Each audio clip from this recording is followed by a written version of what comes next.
नमस्कार। ABP news की इस खास कवरेज में आपका एक बार फिर से स्वागत है। 20 साल के बाद अफगानिस्तान में तालिबान रिटर्न्स का दौर आ चुका है। अफगानिस्तान पर लगभग तालिबान पूरी तरीके से कब्जा कर चुका है। आज अफगानिस्तान एक तरीके से अपना इंडिपेंडेंस डे भी मनाता है। लेकिन सवाल यह है कि अब जब तालिबान सरकार बनाने की कवायद में जुटा है, क्या इसी के लिए यह आज़ादी थी?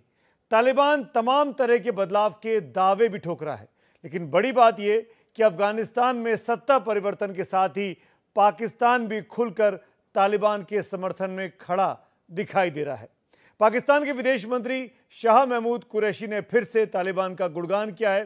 कुरैशी ने कहा है कि तालिबान के खिलाफ गनी सरकार का प्रोपेगेंडा गलत साबित हुआ, क्योंकि तालिबान ने सभी विरोधियों को माफ करने और लड़कियों को पढ़ाई लिखाई जारी रखने की छूट दी है। तालिबान के अब तक के फैसलों को जनता स्वागत कर रही है। इससे पहले पाकिस्तान के वजीर आजम यानी प्राइम मिनिस्टर प्रधानमंत्री इमरान खान का कहना है कि तालिबान ने 20 साल की गुलामी की जंजीरों को अब तोड़ दिया है। इतना ही नहीं, पाकिस्तान की सरकार के साथ साथ ही कट्टरपंथियों का जोश भी इन दिनों बहुत हाई है। ऐसे में सवाल यह कि क्या तालिबान के कब्जे के बाद क्या भारत पाकिस्तान के संबंधों में भी तल्खी और बढ़ेगी, क्योंकि भारत के लिए तालिबानी आतंकी एक बड़ा खतरे का सबब रहे हैं, या फिर भारत और पाकिस्तान के रिश्तों को नया आयाम भी मिल सकता है। इसी पर बात करते हैं। मेरे साथ एक खास मेहमान, पाकिस्तान के राजनयिक रह चुके, हिंदुस्तान में हाई कमिश्नर रह चुके अब्दुल बासित साहब सीधे इस्लामाबाद से जुड़ रहे हैं। बासित साहब, शुक्रिया वक्त निकालने के लिए। मेरा पहला सवाल, अमन और आतंक, इन दो शब्दों में से जब किसी एक को चुनना होता है तो हम हिंदुस्तानियों को हमेशा ये लगा है कि आपने आतंक का साथ दिया है, पाकिस्तान आतंक के साथ खड़ा है। आज भी तालिबान की हुकूमत को अगर सबसे पहले कोई रिकॉग्नाइज करना चाहता है तो लग रहा है कि वो पाकिस्तान है। ऐसा क्यों? बिस्मिल्लाहिर्रहमानिर्रहीम। Thank you very much Sumeet Awasthi साहब for having me on your show. देखिए, हम पाकिस्तान में इसको ज़रा डिफरेंट तरीके से देख रहे हैं। हमारा ख्याल ये है कि जब अमन और जंग की बात होती है तो भारत जो है वो तारीख़ के गलत दोराहे में खड़ा है।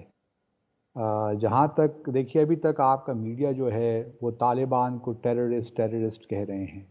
अब ये हकीकत है कि तालिबान ने इस्लामिक एमिरेट ऑफ अफ़गानिस्तान कायम कर ली है, और तालिबान ने ये भी वादा किया है कि वो एक नई शुरुआत करने जा रहे हैं।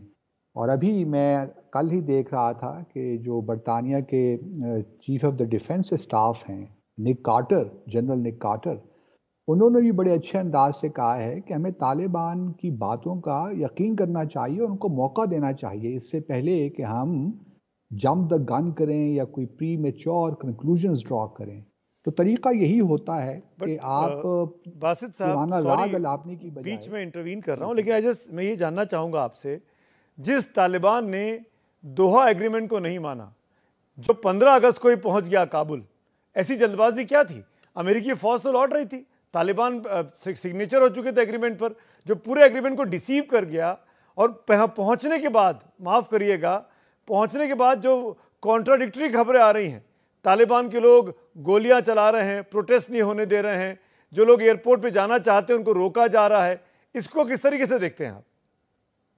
देखिए, ये तो उनका इंटरनल मैटर है मेरे हिसाब से। अगर अमेरिका ने जल्दबाजी की वहाँ से निकलने की, उनका ये ख्याल था कि शायद अफगान नेशनल आर्मी बहुत टफ टाइम देगी, तो ये उनकी मिस कैलकुलेशन थी। तालिबान तो देखिए पिछले कई माह से एडवांसमेंट कर रहे थे।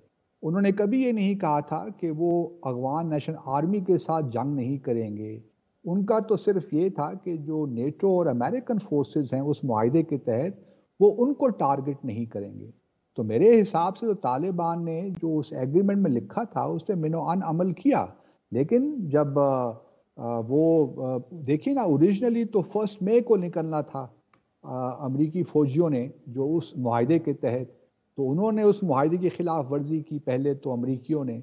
तो आप तालिबान को मोरद इल्ज़ाम नहीं ठहरा सकते कि उन्होंने इस मुआहदे की खिलाफ वर्जी की है। आप बताइए, जिस तालिबान का जो चेहरा आज की तारीख में सबसे बड़ा दिखाई दे रहा है, मुल्ला बिरादर, वो आपके देश में जेल में रहा है कि नहीं रहा 9 साल तक? उससे कोई कुछ ना फर्क कुछ नहीं तो पड़ता। काम किया होगा ना, तभी आपने उसको जेल में रखा। नहीं, देखिए उसमें कोई फर्क नहीं पड़ता। वो यूएन की सिक्योरिटी काउंसिल की रेजोल्यूशंस थी, उसके तहत हमने कार्रवाई की। तो उसमें तो बहुत से ऐसे लोग, क्यूबा में जो गुआंटानामो बे है, बहुत से इनोसेंट लोग भी वहां पे थे जो यूएस ने बाद में उनको रिलीज किया। तो उससे क्या फर्क पड़ता तो है? आप पाकिस्तान ने तो मुल्ला बहसियत, बिरादर, मसूद अजहर, ये आपके लिए इनोसेंट वाली कैटेगरी में है बासित साहब? नहीं देखिए, आप भी अब ज्यादती कर रहे हैं नवासी साहब, क्योंकि देखिए आप लोगों का मसला ये है कि आप टेररिज्म को और पाकिस्तान के ख़ास एक कॉन्टेक्स्ट में देखते हैं। आपका इशू ये है कि आप जम्मू और कश्मीर की जो स्ट्रगल है उसको भी टेररिज्म कहते हैं। मैं ये समझ सकता हूँ इस वक्त कि आप इंडिया में जो एक बेचैनी है, मुझे उसका एहसास है, क्योंकि आपको 16 साल तक अफगानिस्तान में एक बिल्कुल खुली छुट्टी मिली हुई थी कि आप पाकिस्तान को डिस्टेबलाइज करें वहाँ से, अपना जो अजीत डोवल साहब का ऑफेंसिव डिफेंसिव डॉक्ट्रिन के तहत। अब आपके लिए वो सारे रास्ते बंद हो गए हैं फिलहाल। इसीलिए आप खुश और हैं? आपकी जो और जो हम खुश हैं कि आप हमें टेररिज्म से हमें छुटकारा मिलेगा, क्योंकि आप लोगों आप ने सी पैक के खिलाफ एक बहुत बड़े इकदाम लिए। कमांडर कुलभूषण जाधव की गिरफ्तारी से लेकर टीटीपी तक आप लोगों ने सपोर्ट किया। बासित साहब, BLA। जिस मुल्क के पार्लियामेंट पर अटैक हुआ हो, जिस मुल्क के सबसे बड़े इकोनॉमिक कैपिटल मुंबई में होटल ताज पे अटैक हुआ हो, जिसमें सैकड़ों लोग मारे गए हों, नेशनल इंटरनेशनल, आपको लगता नहीं कि उस तरह की घटनाओं के पीछे जो भी क्रिमिनल्स हैं, जो भी टेररिस्ट हैं, उनको सजा दिलाने का काम उस देश का होना चाहिए? होना चाहिए। मैं तो तो हम अगर तो देखिए मसूद अजहर और पिछले मुल्ला कई, बिरादर दोस्त है तो भारत क्या गलत कर रहा है? अगर भारत के अब अंदर ये देखिए आप चिंता है चीजें, तालिबान को लेके, तो कैसे गलत है ये?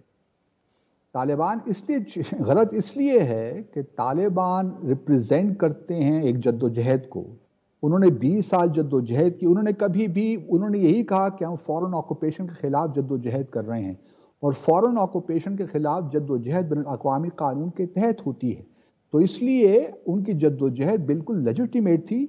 और उसमें अगर आपके अपने कंसर्न्स हैं तो मैं समझ सकता हूं क्या कंसर्न्स है। मैंने पहले जिक्र किया, आप एक कंसर्न्स पाकिस्तान को लेकर हैं, आपके कंसर्न्स जम्मू और कश्मीर को लेकर हैं, इसलिए आपसे इस वक्त डाइजेस्ट नहीं हो पा रहा। और मुझे आप मेरी ये बात भी याद रख लीजिए कि भारत पूरी कोशिश करेगा कि तालिबान की हुकूमत को इंटरनेशनल रिकग्निशन ना मिले। अरे यहाँ हमने तो, पे अंदर, बासित साहब माफी के साथ फिर से इंटरवीन कर रहा हूं, हमने तो पाकिस्तान को रिकॉग्निशन दे रखी है, जो अपने आप से आतंकवादी हमारे यहाँ भेजता है। हमने तो पाकिस्तान के साथ ट्रेड कर रखा है, हमने तो पाकिस्तान के साथ कल्चरल एक्सचेंज कर रखा है। और अभी सब कुछ ठीक रहा तो अभी वर्ल्ड कप का मैच हराने वाले हैं आपको हम 24 अक्टूबर को। अब आप एप्पल और ऑरेंजेस को मिक्स कर रहे हैं। वो तो हमने भी आपको रिकग्निशन दे आप रखी करें है, इसके मिक्स तो ठीक है, बावजूद मैं करूं तो गलत है बासित और साहब। इसलिए बी तो हमने फेयर, भी आपको बी फेयर। देखिए वो तो हमने भी आपको रिकग्निशन दे रखी है, इसके बावजूद कि आपने जम्मू और कश्मीर पे कब्जा कर रखा है, इसके सर बावजूद कि कश्मीर तो आपने हमारा था, है और रहेगा बासित साहब। आप 2.5-3 साल ये तो हिंदुस्तान वक्त में रहकर बताएगा। गए हैं। आप चलिए, आप अपने काम कर रहे हैं, अपनी ड्यूटी कर रहे थे, उसमें दिक्कत नहीं है मुझे। पर आप जानते हैं कि कश्मीर से हम कितना लगाव रखते हैं, और कश्मीर में हमने कितना देखिए इन्वेस्टमेंट किया है, कितना यही पैसा बात लगाया है। यही बात कश्मीरी भी हिंदुस्तान के अमेरिका और, साथ हैं। आप जाके देखिए, ठीक है, लाल चौक में 15 अगस्त को तिरंगा फहराया गया जनाब। परिस्थितियां बदल रही हैं कश्मीर देखिए की। चलिए आपकी अगर ये खुशफहमी है तो मैं बिल्कुल उसको तस्लीम कर लेता हूं, लेकिन हम सब जानते हैं कि जम्मू और कश्मीर का मामला क्या है। और अभी देखिए ना, 20 साल पहले तक दुनिया यही कह रही थी कि तालिबान भी ख़त्म हो गए हैं, वो भी नहीं रहे। आप लोगों को भी यही अगर खुशफहमी है कि जम्मू और कश्मीर की जो जद्दोजहद है वो ख़त्म हो गई है, तो ठीक है, आप उस खुशफहमी में रहिए। लेकिन मैं आपको ये बता दूं कि तारीख इस बात से भरी पड़ी है कि जो जद्दोजहद तहरीकें होती हैं आज़ादी की, वो कभी नाकाम नहीं होती। आप उनको भूल 100 साल बाद कामयाबी मिले, 150 साल बाद कामयाबी मिले, कामयाबी ज़रूर मिलती है बासित इंशाअल्लाह। साहब, आप भी भूल रहे हैं, शायद मैं आपको याद दिलाऊं, थोड़ी सी हिस्ट्री में ले जाना चाहता हूं। आप जिस तरीके से हमको कश्मीर के बारे में कह रहे हैं, उस कश्मीर के जो राजा थे ना, वो हिंदू थे, हरि सिंह साहब थे। वो कभी भी कोई मुसलमान नहीं रहा वहाँ का रियासत का राजा। ये तो बाद में शुरू हुआ, 47 के बाद से, बंटवारे के बाद से। लेकिन चलिए, मैं एक चीज़ आप मुझे बताइए, आपकी बातों से ऐसा क्यों लग रहा है, जैसे कि मैंने अपने पहले सवाल में आपसे पूछा था कि आपको तालिबान इसलिए पसंद है क्योंकि हिंदुस्तान तालिबान को देखकर चिंतित है, परेशान है। क्या आप भूल गए कि पाकिस्तान में इतने टेररिस्ट अटैक हुए बीते 5-7 सालों में? क्या उसमें तालिबानियों का हाथ नहीं था? क्या उसमें तालिबान से जुड़े हुए लोगों का हाथ नहीं था? देखिए सुमित, पाकिस्तान की हमेशा से एक पॉलिसी रही। अगर आप पीछे तारीख में जाके देखिए तो हमने डॉक्टर नजीबुल्लाह की हुकूमत को भी तस्लीम किया, उनके साथ इंटरेक्शन किया। पाकिस्तान बॉर्न प्रोसेस का हिस्सा रहा। हमने हामिद कारज़ाई की हुकूमत के साथ भी इंगेजमेंट की। हमने बाद में अशरफ गनी साहब की हुकूमत के साथ भी इंगेजमेंट की। हमने थ्रू आउट, और हमारे बहुत से एग्रीमेंट्स भी अगर आप देखिए पिछले 20 सालों में, तो काबुल एडमिनिस्ट्रेशन के साथ रहे। हमने तो देखिए हमारा तो हमने जो पिछले 20 साल में जो कुछ अफगानिस्तान में हुआ, उसकी बुनियादी तौर पे जिम्मेदारी मैं समझता हूँ अमेरिका, नेटो और किसी हद तक इंडिया पे भी है। क्योंकि आप लोगों ने इन्वेस्टमेंट की, सो कॉल्ड, उस मिसाल के तौर पर भारत को आप ले लीजिए। आप लोगों ने अफगानिस्तान के अंदर जो इख्तलाफात हैं उनको हवा दी है। मिसाल के तौर पर एनडीएस को आपने फुली अपने कंट्रोल में रखा, फंडेड करके। वो कि आप लोगों ने इन्वेस्टमेंट भी की, आपने पार्लियामेंट की बिल्डिंग बनाई, आपने सलमा डैम बनाया। हम उस चीज़ को हम अप्रिशिएट भी करते हैं। लेकिन क्वेश्चन ये है कि आप लोगों ने तालिबान को बिल्कुल मार्जिनलाइज करके अफगानिस्तान के अंदर अमन को आने नहीं दिया।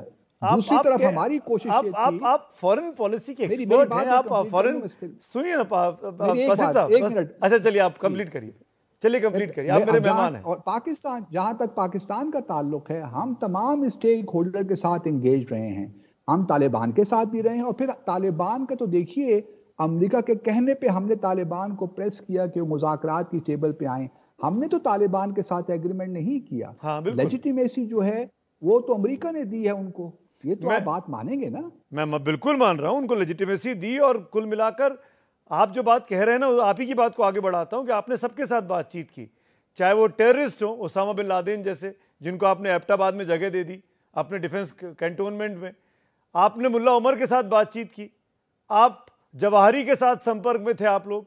हमने भी जियाउल हक की गवर्नमेंट को माना, हमने भी परवेज मुशर्रफ की गवर्नमेंट को माना, क्योंकि हम मानते हैं कि आपका इंटरनल मैटर है ये, इसमें इंडिया को इंटरवीन नहीं करना चाहिए। पाकिस्तान में जो चल रहा है, जो हुकूमत आएगी हम उससे बात करेंगे। अब आप मुझे बताइए, क्या मुल्ला उमर, क्या ओसामा बिन लादेन, ये तमाम लोगों को अपने यहाँ रखना, उनके साथ संबंध बना के रखना, उनको फंड करना, यह पाकिस्तान की ऑफिशियल पॉलिसी नहीं है क्या? आप तो फॉरेन पॉलिसी एक्सपर्ट भी हैं। देखिए मुल्ला उमर को आप ओसामा बिन लादेन से क्यों टैग कर रहे हैं? मुल्ला उमर तो अफगान हैं, और वहाँ के 1996 से लेकर 2001 तक वो वहाँ के हुक्मरान थे। अगर आपको तारीख, अगर आप थोड़ी सी पढ़ लें अफगानिस्तान से मुतालिक उस ज़माने की तारीख, तो पाकिस्तान ने हमेशा उस गवर्नमेंट के साथ इंटरेक्ट किया जिसका काबुल में कंट्रोल हुआ है। हमने मिसाल के तौर पर आप बामियान बुधा की ले लीजिए। पाकिस्तान ने कितना जोर लगाया था उस वक्त के ये लोग बामियान जो बुधा, जो मुजस्मे हैं, उनको तबाह ना करें। लेकिन हमारी बात बहरहाल नहीं सुनी गई। जहाँ तक उसामा बिन लादेन का ताल्लुक है, देखिए ये बात बिल्कुल ठीक है कि उसामा बिन लादेन एबटाबाद में मौजूद थे, लेकिन ये सिर्फ पाकिस्तान का फेलियर नहीं था, ये पूरी दुनिया का फेलियर था, और खासतौर से CIA का फेलियर था। उनकी इंटेलिजेंस साहब, आप अपने घर में छुपा के रखे हुए हैं और बोल रहे हैं पूरी दुनिया का फेलियर था। कौन विश्वास करेगा बासित साहब?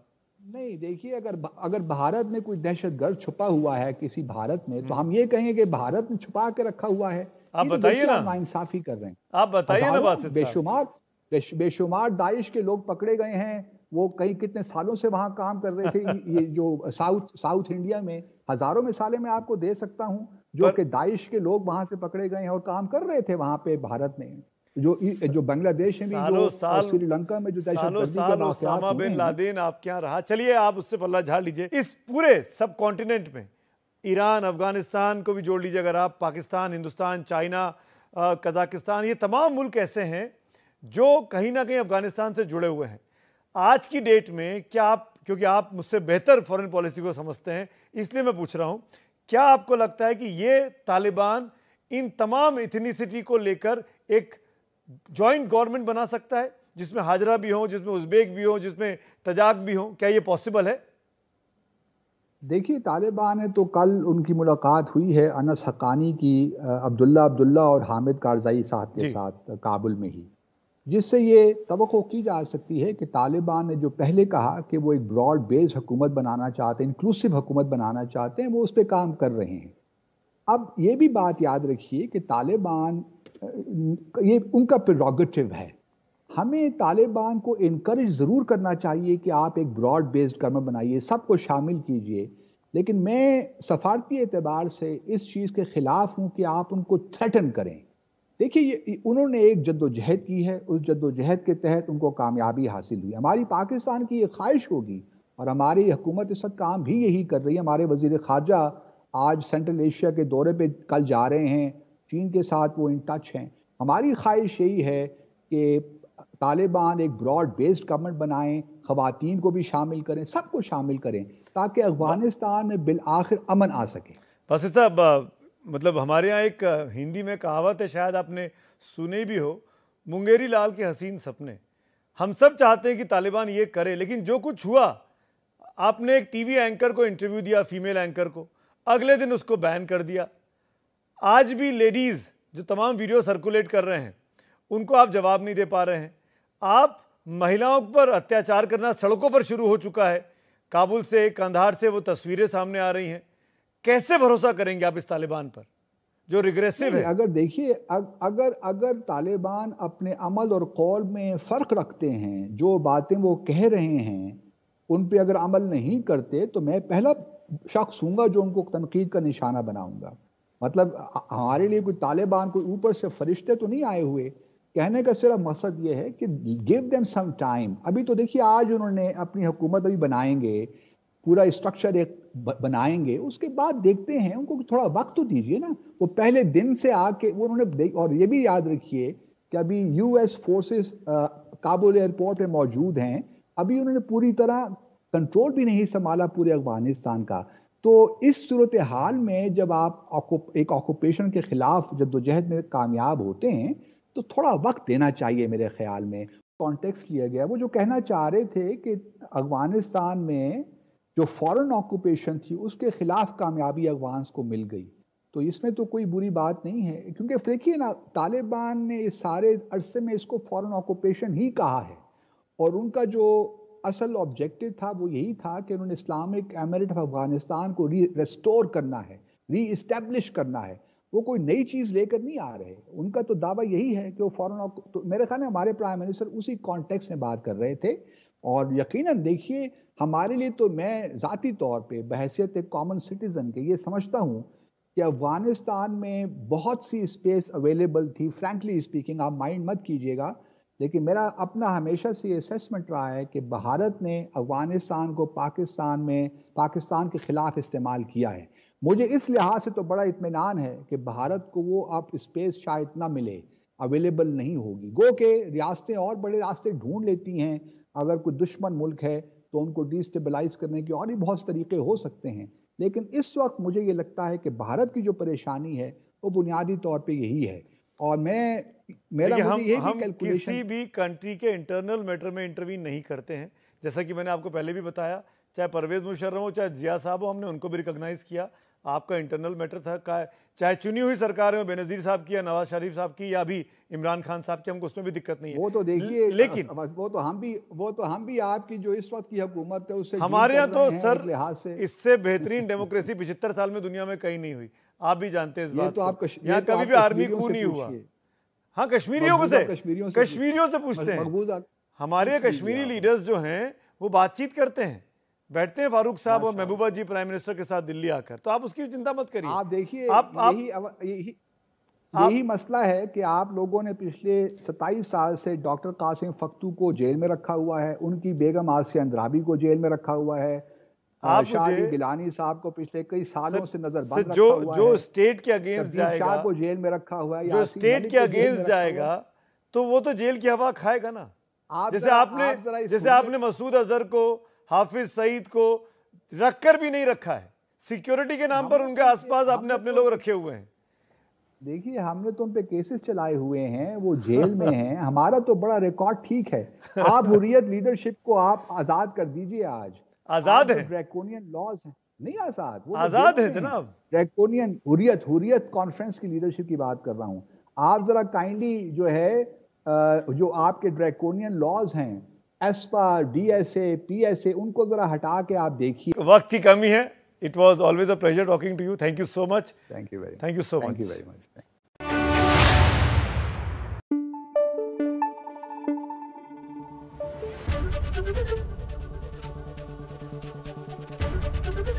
एबीपी न्यूज आपको रखे आगे।